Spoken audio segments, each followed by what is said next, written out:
कार्यक्रम के पुण्यार्चक हैं आचार्य श्री वसुनंदी वर्षा योग समिति फरीदाबाद 2025। अध्यक्ष पंकज जैन, उपाध्यक्ष वीपी जैन, उपाध्यक्ष प्रदीप जैन, महामंत्री भूपेश जैन, मंत्री अंकित जैन, मंत्री पारस जैन, सह मंत्री अनुज जैन, कोषाध्यक्ष अमित जैन, सह कोषाध्यक्ष हितेश जैन।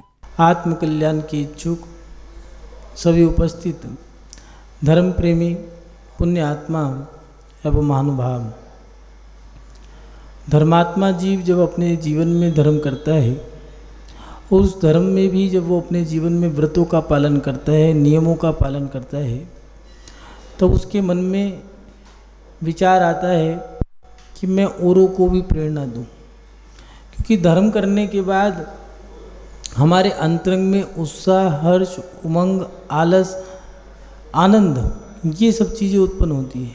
प्रमाद दूर होता है, विवेक जागृत होता है और ये सारी चीज़ों के साथ साथ हम जागृत अवस्था में रहते हैं। धर्म हमें लाभ देता है, बहुत सारी चीज़ें हमें प्राप्त होती है और जब हमें आनंद आने लगता है धर्म करने के बाद, तो हम लोग सोचते हैं कि हम अपने जीवन में कुछ लोगों को भी प्रेरणा दें, हम अपने जीवन में अब ऐसा कुछ करें जिससे कि सामने वाला भी धर्म करे, ये आनंद वो भी ले ले। हम अपने जीवन में धर्म की प्रेरणा जब देते हैं तो सामने वाला व्यक्ति सोचता है कि मैं धर्म क्यों करूं।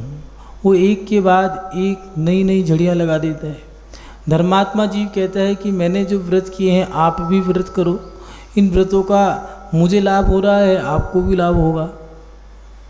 लेकिन वो सवाल पूछने लगता है कि व्रत करने से क्या लाभ होगा, हम व्रतों का पालन क्यों करें, हम व्रत क्यों करें, कहाँ लिखा है व्रत करना, 2 टाइम तो खाते ही हैं, पूरी ज़िंदगी मेहनत करते हैं और मेहनत करने के बाद जो हमें मिला है उसमें भी हम खाना पीना त्याग कर दें, व्रत लें क्यों। नई पीढ़ी चाहती है कि रोज़ लो, मौज लो और भोज लो, आनंद लो, घूमो फिरो, खाओ पियो बस। लेकिन इन सब चीज़ों के पीछे भी कारण है। व्रत पालन करने से होता क्या है, व्रत क्यों पालन करें, ये हमारे जीवन में एक बहुत बड़ा सवाल है। पहले तो इन सवालों के जवाब हम शास्त्रों से खोज लिया करते थे, लेकिन आज व्यक्ति प्रमादी है, धर्म के प्रति उसकी आसक्ति कम है या स्वाध्याय करने के प्रति उसकी आसक्ति कम है। इस कारण वह सही दिशा में नहीं चल पा रहा। वो चाहता है कि मैं अपनी जिज्ञासाओं को किसी के माध्यम से शांत कर लूं, मतलब मेरे सवालों का जवाब कोई दे दे। सवाल आया मन में और सामने वाले से पूछूं, या तो मैं गूगल बाबा, आज के समय में सबसे बड़ा बाबा जो है गूगल बाबा, जिनसे सबसे बड़ी बात यह है कि उस गूगल बाबा से हम कुछ भी कह सकते हैं, वो आंसर आ जाएगा। लेकिन वहाँ से भी कुछ आंसर ऐसे हैं जो नहीं आ पाते, और अगर आ जाते हैं तो हम संतुष्ट नहीं हो पाते। फिर क्या करें, अपने बड़े बुजुर्गों से पूछते हैं, वहाँ उनसे सवाल के जवाब आते हैं तो सामने वाला भी अपने मन की बात को आगम की बात में लगा करके सामने रख देता है, जिससे कि दोनों बात पुष्टि हो जाए, मेरी भी और शास्त्रों की भी। इसलिए सामने वाला व्यक्ति उनसे संतुष्ट नहीं हो पाता। इसलिए नई पीढ़ी कहती है कि हमें सही सटीक जवाब मिल जाए, जिससे हमारा मन भी संतुष्ट हो जाए। सवाल हम कैसे भी करें लेकिन प्रमाणिक हमें जवाब मिल जाए। तो महानुभाव, व्रत पालन क्यों करें, ये एक सवाल है नई पीढ़ी का। वो व्रत नहीं लेना चाहती, चाहे वो रात्रि भोजन हो, जमीकंद का त्याग हो, चाहे वो नियम बाजारी वस्तुएं हों। हम सब जानते हैं कि वो सब चीज़ें अभक्ष हैं, खाने लायक नहीं हैं। और सही मायने में व्रत हैं क्या, पहले तो यही देख लें। 5 पाप दिए हैं, हिंसा, झूठ, चोरी, कुशिल, परिग्रह। उन 5 पापों का त्याग करना ये व्रत है। इसको महारूप से त्याग करते हो कि संपूर्ण झूठ बोलने का त्याग, तो आपका सत्य महाव्रत हो जाते हैं। और अगर अणुरूप से करते हो तो सत्य अणुव्रत हो जाता है। इन व्रतों की भी संख्या दी है, 5 अणुव्रत, 3 गुणव्रत, 4 शिक्षा व्रत, ऐसे करके 12 व्रत बनते हैं। ये देश व्रत हैं, गृहस्थों के धारण करने योग्य हैं। पहले व्यक्ति 8 वर्ष की उम्र में इन सब व्रतों को धारण कर लिया करता था। गुरुकुल का नियम था कि बच्चों को जब 45 दिन की उनकी उम्र हो जाती थी तब 45 दिन में माँ बच्चे को मंदिर लाती थी और भगवान के सामने ये नियम दिलाते थे कि स्वप्त व्यसन का मैं त्याग कराती हूँ, जब तक ये बड़ा नहीं होता तब तक मैं इसका पालन कराऊंगी। अष्ट मूल गुण उसको धारण कराया करती थी, 3 मकार का त्याग, मद्य मांस मधु और हिंसा, झूठ, चोरी, कुचिल, परिग्रह, 5 पाप, इनका अणुरूप से त्याग करा देने से माँ सुरक्षित हो जाया करती थी कि मैंने अपने बेटे को सुरक्षित कर दिया है, अब मेरा भी इसके माध्यम से धर्म पल जाएगा। वो उसका धर्म पालन कराया करती थी। और उसके साथ साथ जब वो बच्चा बड़ा हो जाता था तो गुरु के चरणों में ले जा कर के उसको सप्त व्यसन, 8 मूल गुण, 5 पाप का तो हो ही गया है त्याग, और उसकी देश विदेश की सीमाएं भी बंधवा दिया करते थे। और 4 शिक्षा व्रत ये साधारणतया से थे कि कोई भी साधु आना, अतिथि समविभाग व्रत, माने अतिथि का सम्मान, साधु का चौका लगाना, ये सब स्वतः ही होता था क्योंकि मांस का तो सेवन होता ही नहीं था, रात्रि में भोजन नहीं बनता था, शुद्ध मसाले होते थे, शुद्ध खान पान होता था, शुद्ध रहन सहन होता था, शुद्ध बोला चाली भी अच्छी होती थी। आजकल तो माँ को भी यार कहते हैं, पिता को भी यार कहते हैं, पति को भी यार कहते हैं, भाई को भी यार कहते हैं, दोस्त को भी यार कहते हैं और यार को भी यार कहते हैं। पहले ये शब्द नहीं थे, पहले खान पान, रहन सहन, बोली चाली सब चीज़ों में अंतर था। आज लोगों को यही नहीं पता कि इन सब चीज़ों का महत्व क्या है। यार कहते किसे हैं? जो वेश्या होती हैं उनके पतियों को यार कहते हैं। अब हम पति को भी यार कह रहे हैं, बेटे को भी यार कह रहे हैं, यार है कौन पता तो लगाए हैं। जो यार पुरुष होते हैं, जैसे वेश्या के सेवन का त्याग करना, ऐसे स्त्री को कहते हैं यार पुरुष का सेवन का त्याग करना। हम यार किसको कह रहे हैं? भाई को भी यार कह रहे हैं, पिता को भी, पति को भी, दोस्त को भी, मित्र को भी। हमारे जीवन में सबसे बड़ी जो हानि है वो ये है कि हमने स्वाध्याय छोड़ दिया, और उस स्वाध्याय ना करने के कारण हमें यही नहीं पता कि हमें क्या करना है क्या नहीं करना। महानुभाव, हम व्रत पालन क्यों करें? व्रत पालन करने से पहले ये देख लें कि 12 प्रकार के जो व्रत हैं, 5 अणुव्रत, 3 गुणव्रत और 4 शिक्षा व्रत, इन व्रतों को आप लोगों को पालन करना है। हिंसा, झूठ, चोरी, कुचिल, परिग्रह, ये 5 पाप हैं, इनका अनुरूप से त्याग करना। दिग्व्रत, देशव्रत, अनर्थ दंड व्रत, ये 3 प्रकार के अणुव्रत, गुणव्रत हैं। और 4 शिक्षा व्रत दिए हैं, सामायिक, प्रोस्तोपवास, वैयावत्ती, भोगोभोग, परिमाण व्रत। वैयावत्ती करना ये आपका एक नियम है, मुनि महाराज नहीं है। आज सबसे बड़ी हानि तो यही है कि मुनि महाराज से लोग जुड़े हैं मात्र, जबकि साधु संप्रदाय में दिया है 4 प्रकार के साधु होते हैं, मुनि, आर्यिका, शावक, शाविका। अपना साधर्मी भी हमारा साधु है, उस साधर्मी की भी हम वैयावत्ती कर सकते हैं, लेकिन हमने ये व्रतों को धारण करना ही बंद कर दिया। अब व्रत पालन क्यों करें? इसके लिए आचार्य पूज्यपाद स्वामी जी एक बहुत अच्छी गाथा दे रहे हैं। गाथा नंबर 3 में उन्होंने बहुत सरलता से बताया है, उसको देख लेते हैं वो क्या लिख रहे हैं।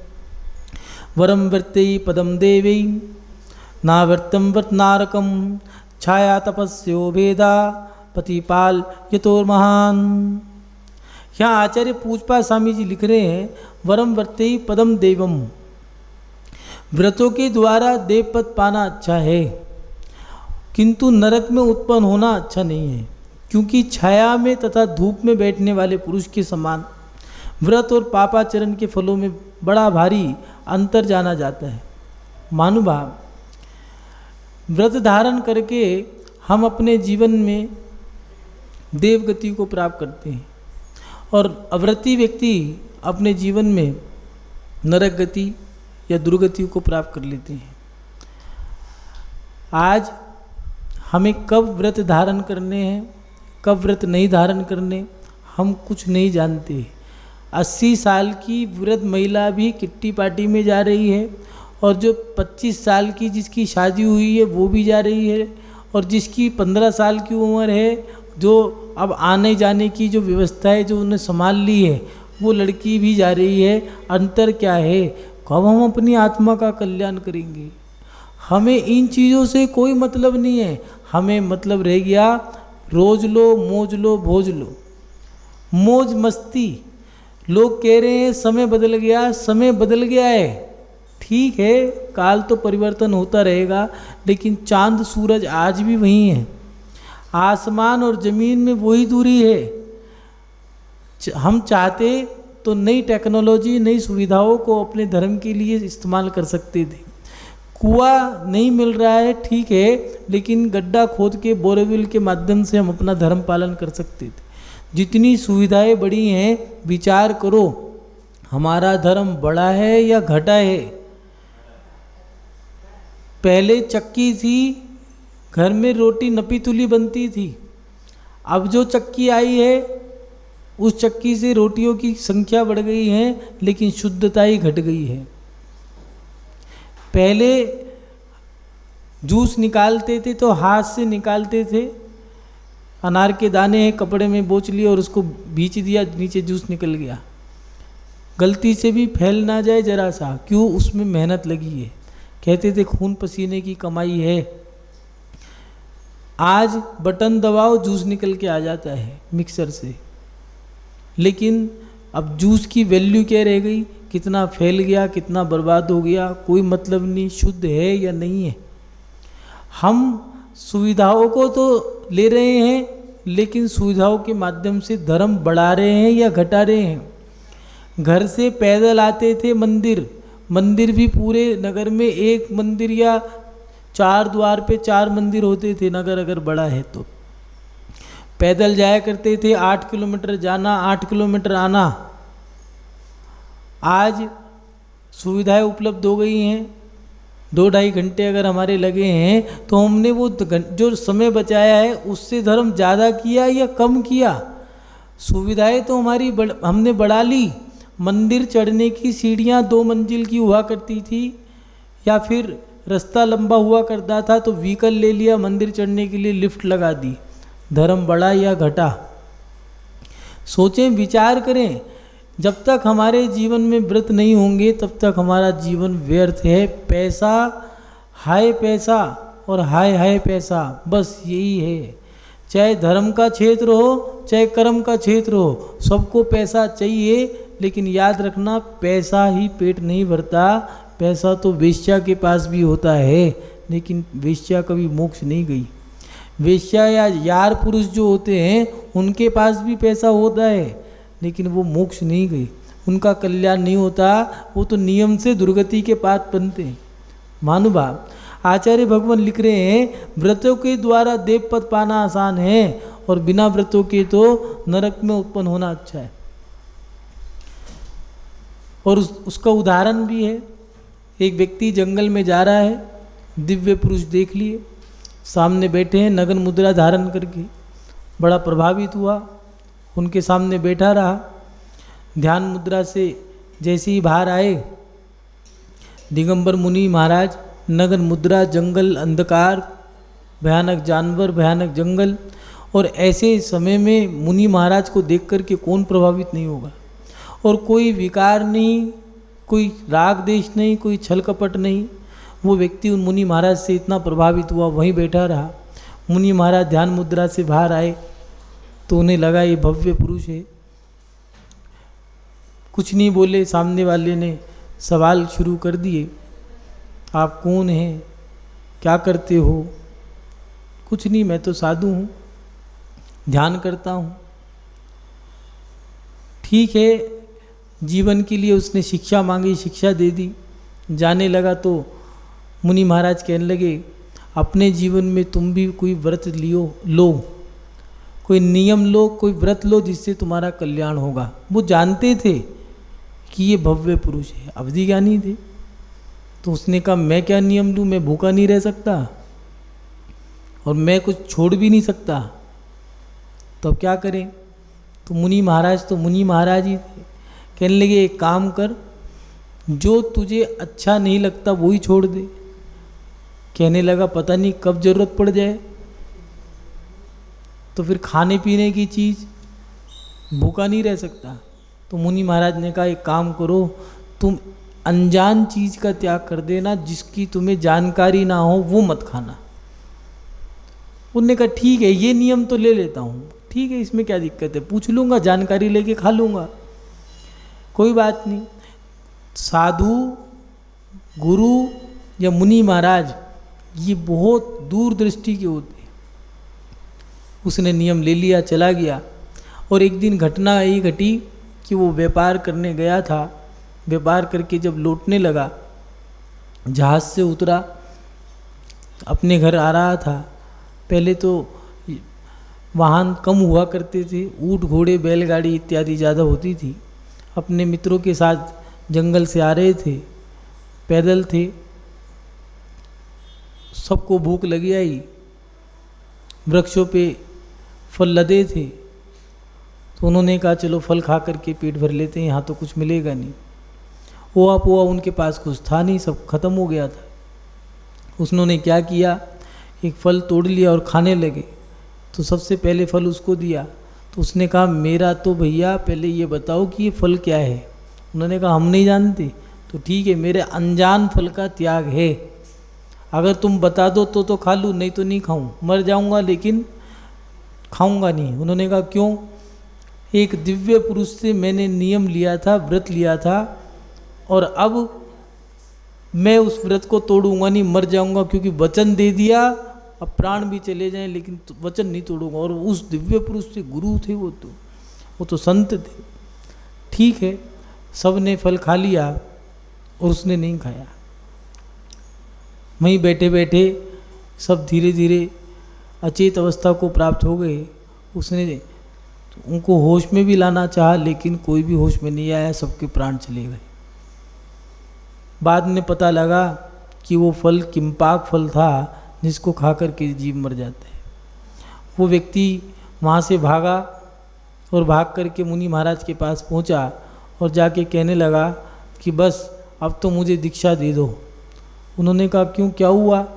कहने लगे आपके एक व्रत का पालन करने से मेरे प्राण बच गए, अगर मैं आप जैसा बन जाऊंगा तो मेरा क्या होगा, अब तो मैं आप जैसा ही बनूंगा।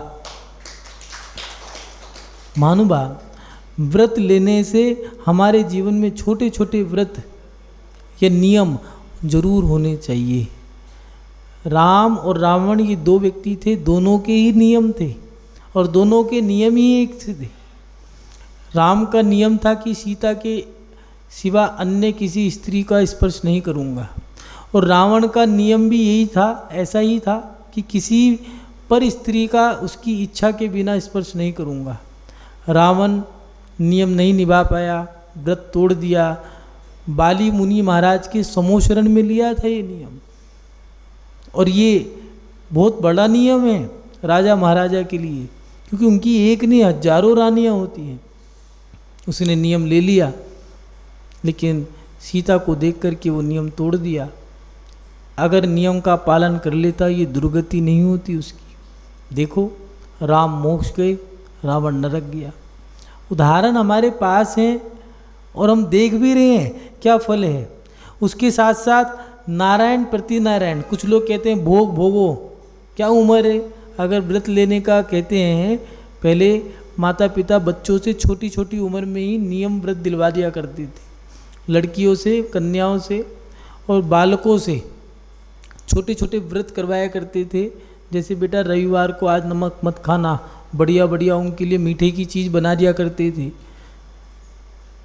मंगलवार को मीठा मत खाना, या फिर गुरुवार को बेटा आज दूध नहीं देंगे तुम्हें, दूध की बनी चीज़ें नहीं खाना, और जबकि बच्चों को तो दूध चाहिए ही चाहिए। इससे कारण था इनके पीछे, बच्चों का सहनशीलता जो है, वो शक्ति जो थी, सहनन जो था वो बढ़ता था, और माता पिता के प्रति वो क्रोधित नहीं हुआ करते थे। अगर कभी थाली में भोजन के समय दूध आता था, साथ में नहीं मिला, चलो कोई बात नहीं, आदत तो पड़ी गई है, नमक कम हो गया तो नमक खाने की आदत है, और कभी कभार नहीं खाने की भी आदत है, कोई बात नहीं। और इसके साथ साथ मीठे की भी ललक नहीं है। अब तो आसक्ति इतनी है कि शाम के समय बाज़ार में जाना है और वहाँ किसी बहाने से हम निकल जाए, वहाँ जा कर के खा के आना है। क्यों? हमारे जीवन में व्रत नहीं है। अगर व्रत नियम होते तो हम ऐसे नहीं होते। महानुभाव, आचार्य भगवंत ने दिया है कि धूप में झुलसने वाला व्यक्ति और छाया में विश्राम करने वाला व्यक्ति, अगर गर्मी का समय है और कोई व्यक्ति धूप में सो रहा हो, विश्राम कर रहा हो, और एक व्यक्ति छाया में विश्राम कर रहा हो, तो आप किसको समझदार कहोगे? जो छाया में विश्राम कर रहा होगा। और धूप में विश्राम करने वाला व्यक्ति तो झुलस भी जाएगा। ऐसे ही व्रत नियम जिसके जीवन में नहीं है, वो इस संसारिक जाल में, इस संसारी पिंजरे में फंस जाता है, इस संसार में झुलस जाता है और आखिर में उसकी दुर्गति हो जाती है। और जिसके जीवन में व्रत हैं, वो व्यक्ति अपने जीवन में व्रत नियम के माध्यम से विवेक जागृत कर लेता है, अपनी शक्ति बढ़ा लेता है, अपना सहनन बढ़ा लेता है, धर्म के क्षेत्र में अपना दबदबा बना लेता है, धर्मात्मा के साथ वो अपना धर्मात्मा को अपना सहयोगी बना लेता है और साधुओं के चरणों में बैठ कर के वो अपने जीवन को सफल बना लेता है। पूज्य गुरुदेव कहा करते हैं कि घुटनों के बल चलते चलते पैर खड़े हो जाते हैं, घुटनों के बल चलते चलते पैर खड़े हो जाते हैं, छोटे छोटे नियम एक दिन बहुत बड़े हो जाते हैं।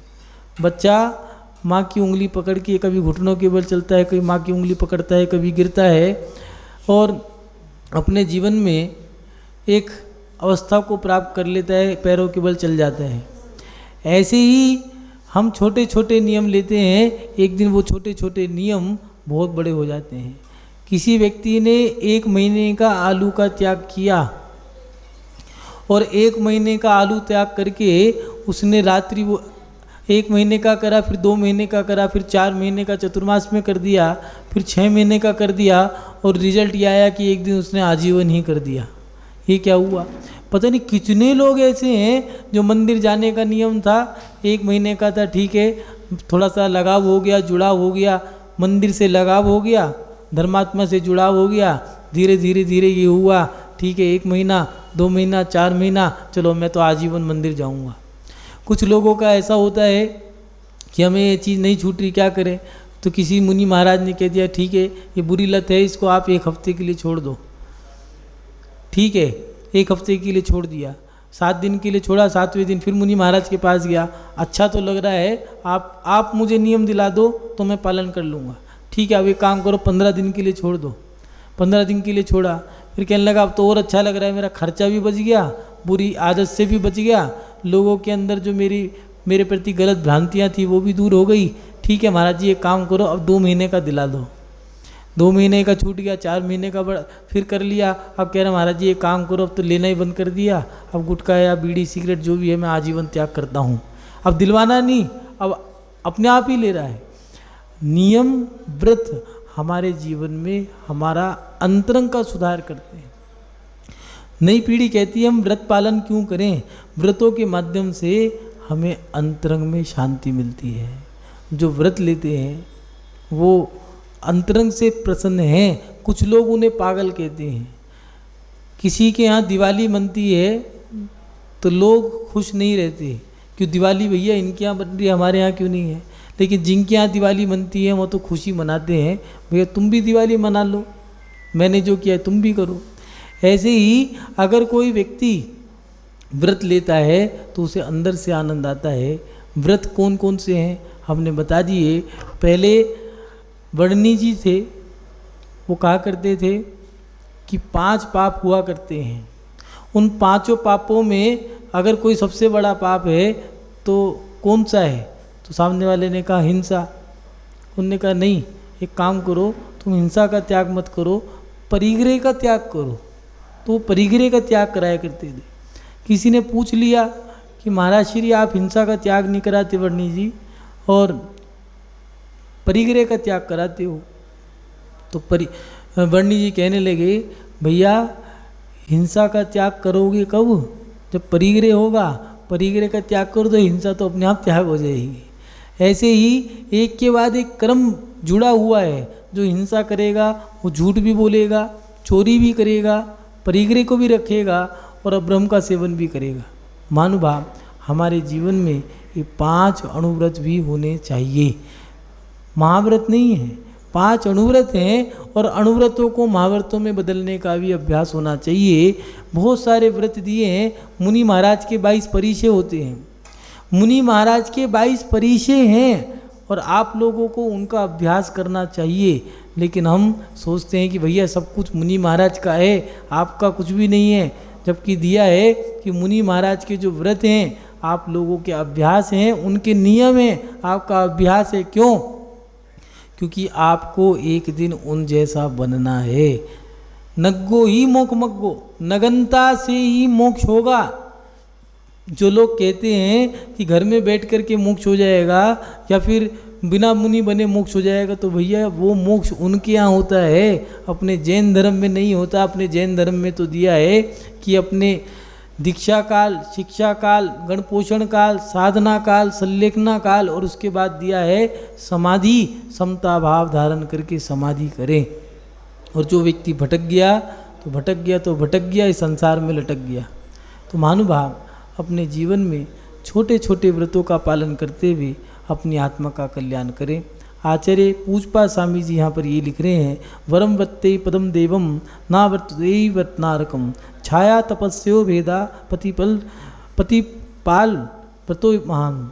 व्रतों के द्वारा देवपद पाना अच्छा है, किंतु नरक में उत्पन्न होना अच्छा नहीं है, क्योंकि छाया में तथा धूप में बैठने वाले पुरुष के समान व्रत और पापाचरण के फलों में बड़ा भारी अंतर देखा जाता है।